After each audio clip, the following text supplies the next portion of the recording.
Friends welcome back. ఈ wedding యానివర్సరీకి నేను cake కాకుండా ఇలా హల్వా లాగా చేశాను. కస్టర్డ్ హల్వా అనమాట, చైనా గ్రాస్తో. సో ముందుగా పాలల్లో కస్టర్డ్ కలిపేసుకున్నాను.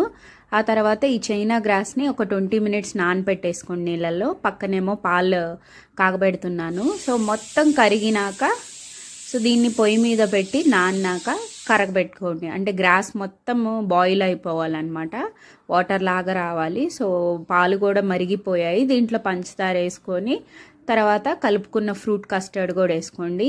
ఈ చైనా గ్రాస్ అంతా నీళ్ళల్లో కరిగిపోయినాక ఆ వాటర్ కూడా ఈ పాలల్లో వేసుకోండి.